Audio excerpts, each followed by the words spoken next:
Halo semuanya, aku Gideon dan kali ini aku akan nge-review film Chinatown 1974 yang disutradarai oleh Roman Polanski.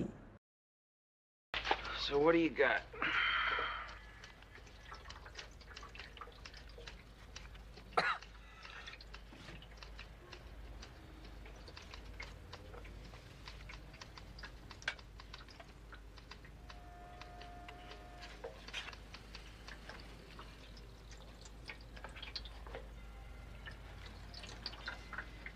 This? Well, they got into a terrific argument outside the Pig and Whistle. Dalam dunia film noir, Chinatown 1974 menempati posisi unik sebagai karya yang membongkar harapan penonton tentang kejelasan moral. Disutradarai oleh Roman Polanski, film ini tidak hanya bercerita tentang kejahatan dan konspirasi, tetapi juga menggunakan disunity dan variation dalam narasi serta visual untuk menunjukkan betapa kaburnya batas antara benar dan juga salah.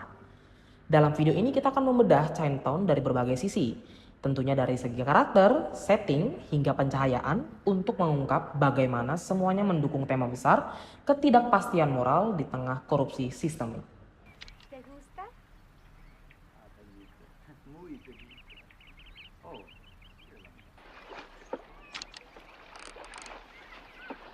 Jack Gates adalah seorang detektif swasta di Los Angeles tahun 1930-an. Ia menerima kasus perselingkuhan dari seorang wanita yang mengaku sebagai Evelyn Mallory. Namun semuanya berubah ketika pria yang ia ikuti ditemukan tewas dan wanita yang sebenarnya muncul. Dari sinilah Jack terseret ke dalam jaringan korupsi yang jauh lebih gelap tentang air, tanah, dan juga kekuasaan.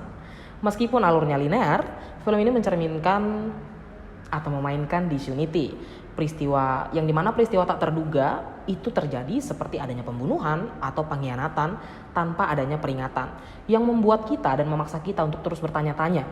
Bahkan ini membuat pemain utamanya bertanya-tanya, sebenarnya siapa sih yang harus dipercaya? Endingnya sendiri adalah contoh dari close naratif yang pahit dan juga tragis. Selanjutnya kita akan membahas beberapa karakter dari film Chinatown 1974 ini. Yang pertama yang sudah pasti ialah pemeran utama kita, Jack Gates, yang merupakan seorang protagonis pada film ini. Ia adalah seseorang yang penuh dengan percaya diri. Ia tampil sinis dan juga percaya bahwa ia akan menguasai seluruh permainan yang ada. Tapi seiring berjalannya cerita, ia menjadi korban dari konspirasi yang tak bisa ia kendalikan. Lalu yang selanjutnya ialah Evelyn Mallory. Adalah sosok femme fatale atau bahasa lainnya itu seperti perempuan yang sangat mematikan. Nggak pakai sangat, perempuan yang mematikan dengan lapisan emosi yang kompleks. Ia bukan sekedar penggoda, tapi ia juga merupakan korban kekerasan dan rahasia gelap. Lalu selanjutnya ada Noah Cross, ayah Evelyn, yang menjadi simbol kekuasaan mutlak dan ia adalah seorang yang korupsi, seorang yang korup, yang memperkuat konflik moral pada film ini tentunya. Melalui development, karakter Jack berubah dari penegak kebenaran menjadi seorang yang menyadari bahwa ia tidak bisa menyelamatkan siapapun. Ucapan legendaris pada film ini ialah ada di akhir pada film, yaitu lupakan saja Jack, ini Chinatown, atau forget it Jake, this is Chinatown, menjadi simbol keputusasaan. Sebuah kalimat yang diulang sebagai penutup, menyakitkan namun syarat dengan makna. Kalimat itu tak hanya mengakhiri percakapan, tapi juga mengunci perasaan putus asa yang tak terucap. Selanjutnya ialah setting dan atmosfer.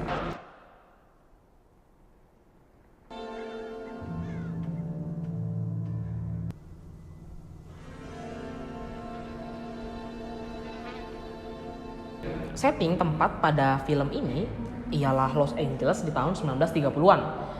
Di tengah isu kekeringan yang sebenarnya, tetapi lebih daripada itu, setting ini menjadi metafora dari kekeringan moral yang terjadi. Adegan-adegan di kanal air yang terbengkalai dan gurun gersang mencerminkan krisis etis yang dialami para karakter. Sementara di rumah mewah Noah Cross atau ayah Evelyn Mallory yang berada di tengah kehijauan artifisial menunjukkan bagaimana kekuasaan bisa membeli ilusi kesuburan bahkan ketika masyarakat sekarat karena kekurangan air. Lalu ada kontras visual antara tempat kotor dan lokasi elit yang memperkuat narasi ketimpangan sosial dan korupsi yang mengakar. JJ, get us to see Miss. Please.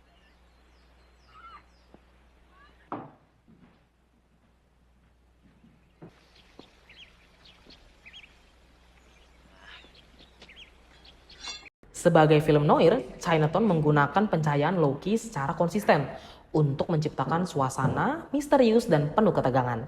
Bayangan yang menutupi sebagian wajah Jake saat menyelidiki menggambarkan keraguan dan keterbatasannya dalam memahami dunia yang ada di sekitarnya.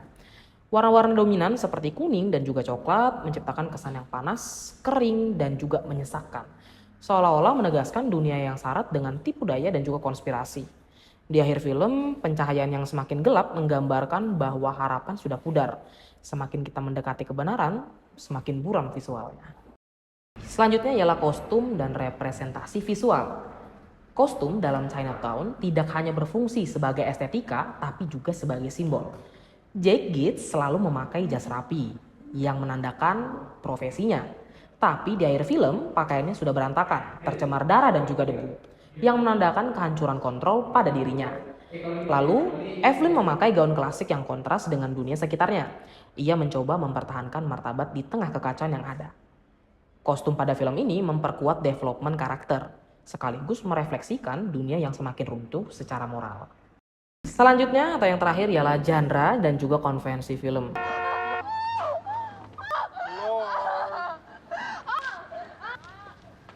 Take him home! Go home, Jake. Secara genre, Chinatown adalah film noir modern dengan semua elemen khas, detektif, femme fatale, dan juga korupsi. Namun, film ini menghadirkan variation seperti yang tidak ada akhir bahagia, tidak ada keadilan, protagonis tidak menang, justru gagal secara menyeluruh.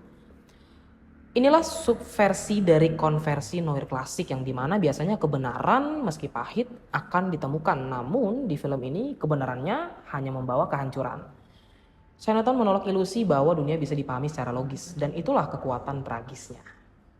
Jadi, dengan menggunakan narasi yang terpecah, visual yang menyampaikan ketegangan moral, dan juga karakter yang tidak bisa menyelamatkan siapapun, Chinatown memperlihatkan bahwa dunia tidak selalu memberikan kita kepastian. Ketika hukum dan etika gagal, ketika kebenaran hanya membawakan rasa sakit, yang tersisa hanyalah ketidakberdayaan. Dan kalimat legendaris itu menutup semuanya. Forget it, Jake. It's Chinatown.